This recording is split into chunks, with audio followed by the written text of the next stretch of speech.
Buongiorno, benvenuti a questa edizione del nostro telegiornale. Vediamo subito i titoli.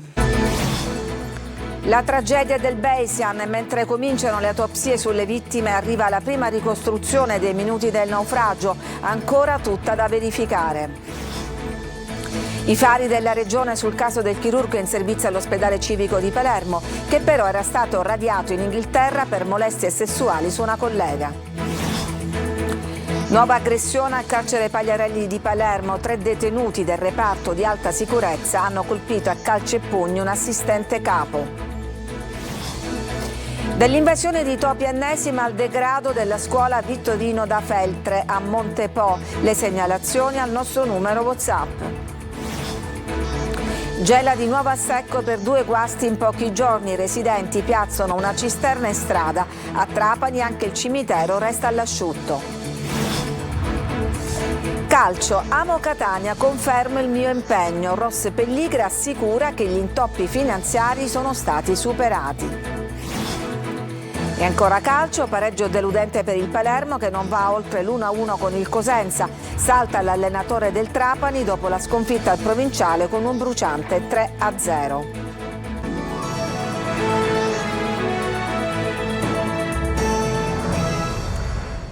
Resta adagiata in fondo al mare di Porticelle il Beisan, la nave di lusso affondata il 19 agosto scorso. Mentre cominciano le autopsie sulle vittime, arriva la prima ricostruzione dei minuti della tragedia, ancora tutta da verificare. Maglio Viola.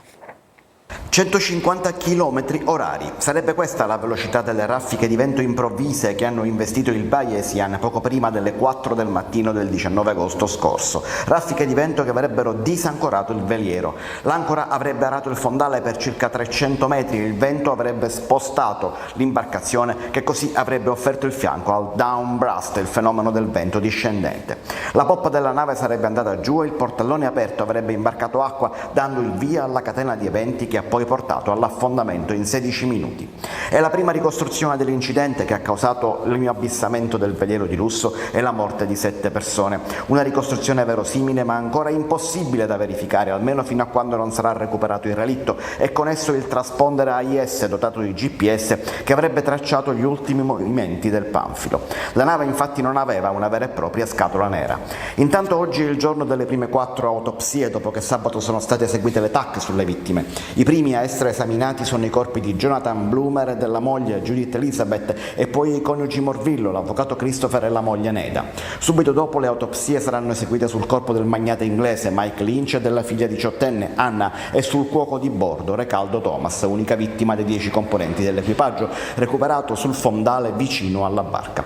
Sotto accusa per la tragedia sono finiti il comandante neozelandese James Catfield, l'ufficiale di macchina Tim Parker Eaton e il marinaio francese Matthew Griffith, che era di guardia in plancia la notte del disastro. Tutti e 3 sono stati raggiunti da avvisi di garanzia con l'ipotesi di reato di naufragio colposo e omicidio plurimo colposo. Gli avvocati hanno già annunciato la richiesta di perizie tecnico-ingegneristiche navali e meteorologiche. La madre la rimprovera per il disordine in casa e lei, una 26enne con precedenti per maltrattamenti in famiglia, prima l'aggredisce con pugni e schiaffi, poi la afferra per i fianchi e tenta di spingerla giù dalla finestra della cucina di casa, un appartamento al 5° piano di un palazzo di Librino. A salvare la donna è stata la figlia più piccola di 10 anni che si è frapposta fra lei e la sorella, riportando anche lei delle ferite. Madre e figlia sono state medicate all'ospedale San Marco. Nei confronti della figlia maggiore è stato disposto il divieto di avvicinamento. Si accendono i fari della regione sul caso del chirurgo che operava all'ospedale civico di Palermo ma era stato in precedenza radiato in Inghilterra per molestie sessuali. Marco Gullà. Una storia che ha destato clamore e che continua ad ingrigirsi di particolari è quella del piccolo Christian Trapani, morto a soli 7 anni nel reparto di cardiochirurgia dell'ospedale civico di Palermo il 6 aprile scorso. Come hanno più volte denunciato i genitori, il bambino affetto da cardiopatia congenita era comunque in buone condizioni ed è però deceduto dopo 3 interventi. È un'odissea durata mesi, una storia fatta ormai di tappe, forse anche di mala sanità, ma questo dovranno accertarlo gli organi competenti. L'ultimo capitolo di questa triste storia è legato alla radiazione dalla sanità britannica del chirurgo Fabrizio De Rita, medico bresciano a capo dell'equipe della chirurgia pediatrica del Civico. Il chirurgo è stato radiato dalla sanità britannica perché accusato di avere molestato una collega e adesso l'assessorato regionale alla salute vuole vederci chiaro e soprattutto sapere se De Rita, quando è stato reclutato dall'ospedale palermitano, ha comunicato di essere sotto procedimento disciplinare in Gran Bretagna, fattore che avrebbe quantomeno messo in discussione la sua nomina a capo della chirurgia pediatrica del Civico. Un altro aspetto oscuro di una vicenda assolutamente poco chiara. E poi la domanda che l'assessore Volo si pone è: perché operare per 3 volte piccolo Christian cardiopatico dalla nascita non sono stati cardiochirurghi dal San Donato con cui il Civico lavora in partnership? Domande che in questo momento non hanno una risposta. 3 persone ferite la notte scorsa in un incidente stradale nel quale sono rimaste coinvolte 2 auto. Lo scontro è avvenuto lungo l'autostrada tra Giarri e Ciriale in direzione Catania. I feriti sono un uomo che è stato trasportato al Policlinico e 2 ragazze, una in codice rosso all'ospedale Garibaldinesima, l'altra in condizioni meno gravi. Nuova aggressione al carcere Pagliarelli di Palermo. 3 detenuti del reparto di alta sicurezza hanno accerchiato un assistente capo colpendolo a calci e pugni. La denuncia dei sindacati. Eva Spampinato. Il collega era da solo con 50 detenuti, quindi la differenza numerica ha fatto la differenza. I detenuti che hanno colpito il collega sono detenuti alta sicurezza 3, di origine campani, pugliesi, calabresi. L'ennesima aggressione tra le mura di un carcere siciliano è avvenuta ieri sera al Pagliarelli di Palermo, quando un assistente capo della polizia penitenziaria è stato accerchiato e picchiato da un gruppo di detenuti reclusi in alta sicurezza che lo hanno colpito con calci e pugni nel tentativo di sottrargli le chiavi delle celle. Gli stessi detenuti pretendevano la cancellazione dei rapporti disciplinari perché molti di questi erano stati i promotori della protesta del 9 e 10 di agosto.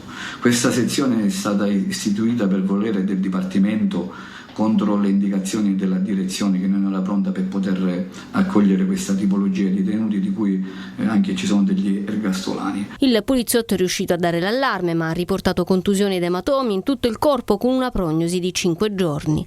Troppa violenza e condizioni di lavoro poco sicure per gli agenti penitenziari, denunciano i sindacati, dalla UILPA Sicilia alla Consipe, che annuncia una manifestazione di protesta per il 12 settembre. Servono misure adeguate per contrastare questi episodi. Duole registrare il fatto che l'amministrazione, il Ministero cerca di minimizzare tutte queste azioni violente che ci sono dentro le carceri, perché non è corretto mettere la testa sotto la sabbia. Aggredisce la madre e la minaccia di morte. Prendo una pistola e ti sparo in testa. Poi picchia il padre, è intervenuto per difendere la moglie urlandogli contro: ti taglio la gola. È l'accusa contestata ad un 26enne di Biancavilla, arrestato dai carabinieri di Paternò. A interrompere l'aggressione sono stati i militari dell'Arma dopo la richiesta di aiuto di una bambina di 10 anni che ha chiamato il 112. Invasione di topi, ennesima. Cittadini esasperati hanno scritto alla nostra linea WhatsApp: aiutateci, abbiamo i topi fin dentro le case. Tonino De Mana. Qui a Nesima siamo invasi dai topi. Sono invasi dai topi che salgono dai tubi o dalle grondaie ed entrano in casa. Per loro un piano in più o in meno non fa differenza, l'importante è trovare cibo e soprattutto intrufolarsi da una finestra aperta.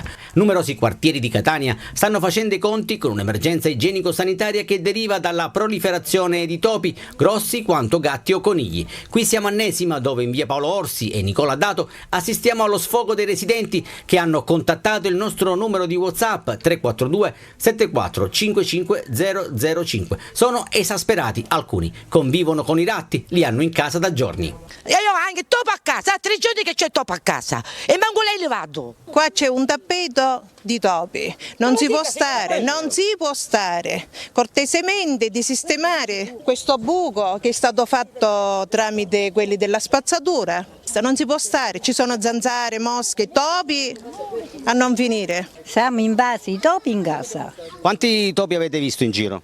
Morti. Gli enormi cumuli di spazzatura hanno indotto la ditta incaricata del servizio ad utilizzare mezzi meccanici, i cosiddetti ragni, con il risultato di sventrare i marciapiedi. tane ben visibili. Qualcuno ha gettato veleno per topi che, a giudicare dalle immagini, da noi volutamente sfocate, ha prodotto i suoi effetti con decine di carcasse disseminate sulla strada. E per arginare il fenomeno dei rifiuti lasciati per strada e delle tante microdiscariche, la GEMA, l'azienda che si occupa del servizio, propone al sindaco di Catania di trasformare gli operatori ecologici in ispettori ambientali in grado di multare i responsabili. Luca Ciliberti. Operatori ecologici e allo stesso tempo ispettori ambientali, autorizzati ad aprire i sacchetti della spazzatura nei quali in barba ad ogni regola viene gettato di tutto, ispezionarli e, come accade quasi sempre, risalire all'autore di quello che per la legge si configura come reato ambientale. La frazione di rifiuto indifferenziato conferito non correttamente penalizza tutto il ciclo della raccolta differenziata e alimenta il fenomeno delle microdiscariche abusive, soprattutto nelle grandi città. Così la GEMA, la società che si occupa della raccolta in varie zone di Catania, lancia una proposta al sindaco trentino. Vogliamo partecipare al decoro della città di Catania migliorando sensibilmente il dato della raccolta differenziata e la bellezza e il decoro del territorio. Per fare questo abbiamo immaginato di dotarci di agenti accertatori che potranno affiancare la polizia municipale con potere sanzionatorio in caso di conferimenti scorretti. Attualmente solo gli agenti di polizia municipale possono ispezionare i sacchetti ed eventualmente individuare l'autore del reato ed elevare sanzioni. Sulla scorta di quanto accade già in altri comuni, invece, la società propone al sindaco di formare il personale interno all'azienda per assumere il ruolo di agenti accertatori ambientali. In questo modo non solo si potranno rafforzare i controlli, supportati dalla polizia locale, ma si potrà anche assumere nuove unità dedicate allo scopo. Sul fronte raccolta cenere vulcaniche, intanto la GEMA comunica che il piano di spazzamento straordinario proseguirà fino al 7 settembre. L'amministrazione comunale invece ricorda che la presenza di auto parcheggiate in alcuni tratti non consente ai mezzi meccanizzati di effettuare correttamente lo spazzamento, per cui si raccomanda ai cittadini il rispetto dei divieti di sosta apposti 48 ore prima del giorno fissato. In questa carrellata sul degrado ci spostiamo adesso a Montepo, sempre a Catania, dove l'ingresso della scuola Vittorino da Feltre, a pochi giorni dall'avvio delle lezioni, si presenta in condizioni di abbandono. Ancora Tonino De Mano. Da Nesima a Montepo il passo è breve, ma il degrado che avvolge i quartieri periferici di Catania rimane imbarazzante. Siamo in prossimità dell'ingresso dell'istituto comprensivo Vittorino da Feltre e dell'alberghiero che tra pochi giorni riapriranno i battenti. In questo piazzale, oggi semideserto, tra non molto ci saranno centinaia di studenti accompagnati dai genitori. E se non verranno presi provvedimenti immediati sarà un rientro traumatico e problematico, visto che davanti al fatiscente cancello c'è un fiume che scorre ed un enorme e melmosa pozzanghera, ristagni d'acqua che richiamano insetti di ogni tipo, dalle zanzare alla temuta Vespa orientalis. Voi vedete che c'è una pozzanghera enorme, come posso io portare mia figlia nel farla attraversare per farla andare a scuola? Pericoli che arrivano anche dall'alto. Guardate l'albero, guardate il muro che sta per cadere, è qua una situazione critica, di un degrado enorme. Io vorrei che le istituzioni si impegnassero a risolvere questa situazione.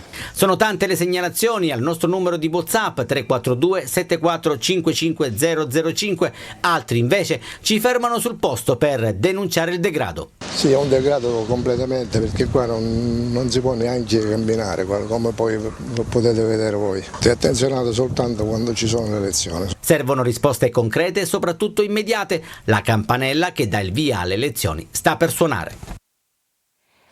Ci fermiamo, c'è una pausa per la pubblicità, ma dopo torniamo con altre notizie e parleremo ancora della crisi idrica che sta lasciando Gela e Trapani ancora senza acqua. Tra poco.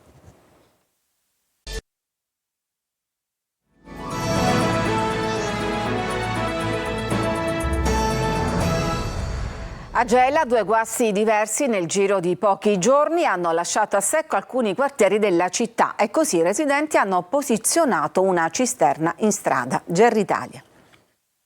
2 guasti diversi nel giro di una decina di giorni di distanza l'uno dall'altro hanno lasciato a secco diversi quartieri della città. In alcune zone niente acqua dai rubinetti per oltre 20 giorni, neppure durante i turni previsti in calendario. I disagi sono enormi e così alcuni residenti hanno addirittura posizionato una cisterna anche in strada nella vana speranza di riuscire a avere l'acqua nonostante la bassa pressione. Chi ci difende a noi cittadini? Ho fatto 10 lavate che me l'ha fatto mio fratello e mia sorella, perché non lavavo da quasi 15 giorni. Siamo messi proprio male, perché con bambini piccolini, senza acqua non si può andare avanti. Più turni saltati, nottate fatte con i motorini per tirare l'acqua, ma l'acqua non arriva mai. Siamo proprio messi male. Oggi i guasti sulla rete sono stati entrambi riparati, l'erogazione è ricominciata, ma per i quartieri rimasti a secco il ritorno alla normalità richiederà ancora qualche giorno. Il motivo lo spiega il sindaco Terenziano Di Stefano, che in questi giorni ha mantenuto un confronto continuo con Caltacqua. C'è un sistema che ovviamente non è stato concepito per avere dei blocchi e quindi quando c'è una rottura di una tubazione di Siciliacque come quella di circa 10 giorni fa, anche quando Caltacqua dice che si sta ripartendo con la fornitura idrica, ovviamente non è realtà, o meglio non avviene in quel preciso momento, ma la reale ripartenza avviene, o nella normalità si avrà solo dopo 10-12 giorni. Caltacqua stamattina ha comunicato i nuovi turni di distribuzione, si riprende con l'erogazione a giorni alterni, almeno fino alla prossima rottura. E a Trapani anche il cimitero rimane a secco e chi vuole lasciare un fiore deve portarsi l'acqua da casa. Laura Spanò. Un fiore fresco sulla tomba dei propri cari, un gesto di memoria e di affetto che diventa impresa impossibile al cimitero di Trapani, dove l'acqua non c'è. Chi vuole lasciare un fiore deve anche portare l'acqua da casa. Il problema si è presentato più volte nei mesi scorsi. Di fronte alle vibranti proteste dei cittadini in visita ai defunti, l'assessore Giuseppe Laporta ha dato disposizione per l'acquisto di un nuovo motore e rifare l'intero impianto idrico, ma con i tempi soliti della burocrazia. In passato qualcuno aveva avanzato la proposta di posizionare un autobot dinanzi al cimitero per fare in modo che quanti si recano al Camposanto possano utilizzare quell'acqua piuttosto che portarsela da casa. C'è anche da dire che spesso quando l'acqua c'è la gente dimentica di chiudere le fontanelle lasciandola scorrere per ore lungo la strada. La voglia di mettere ordine alla propria alimentazione. Nella giungla socia si sprecano consigli e diete spesso privi di fondamento scientifico. Ospite di Roberta Lunghi, oggi a Sicilia 24 Focus, il dottore Salvatore Mazzarino, endocrinologo, considerato tra i più importanti professionisti italiani, aiuterà a fare chiarezza rispondendo anche alle domande dei telespettatori. L'appuntamento è alle 14.30 dopo il TG e in streaming sulla Sicilia Web. Linea WhatsApp per i vostri messaggi al 342 745 5005. Ci fermiamo, c'è una pausa per la pubblicità e poi torniamo con la pagina sportiva e per sentire anche le parole di Ross Pelligra tra poco.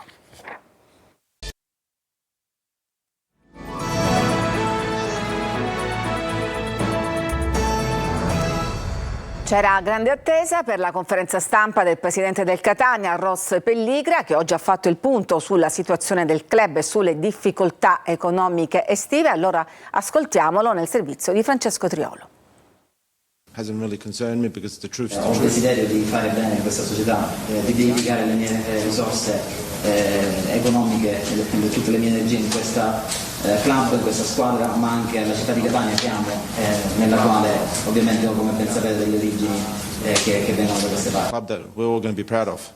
Ross Pelligra alza il velo sui dubbi e conferma l'impegno personale del suo gruppo nel futuro del Catania. Il presidente della società è tornato in città, si è concesso qualche ora di relax a Taormina e poi si è rivista al Massimino in occasione dell'allenamento a porte aperte. Oggi la conferenza stampa per fare il punto sulla situazione societaria dopo le difficoltà di mercato accusate in estate, un problema che ha condizionato il mercato con il club rossazzurro che non è riuscito a formalizzare per tempo i tesseramenti dei nuovi giocatori. Pelligra, a precisa domanda, ha risposto così.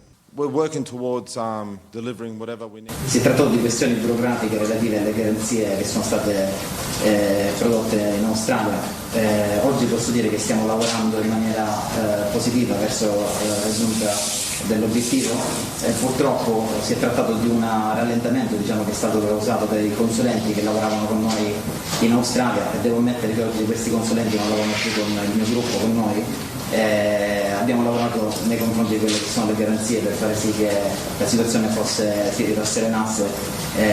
Niente, qualcosa non ha funzionato, però abbiamo risolto e sicuramente dobbiamo continuare a fare bene anche in futuro.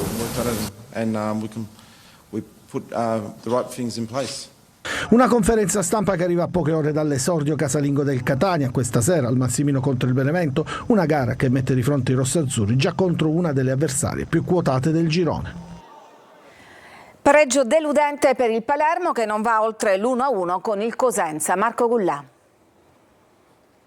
Non è stato un esordio casalingo col botto, il Palermo non va oltre il pari al Barbera con il Cosenza 1-1 e rosanero che non riescono a bissare il successo di martedì scorso ottenuto allo Zini di Cremona. Di Fumagalli e Di Mariano le firme di un match comunque divertente, ricco di occasioni ma che lascia tantissimo rammarico alla formazione di Dionisi, ancora troppo imballata e con poca cattiveria sotto porta.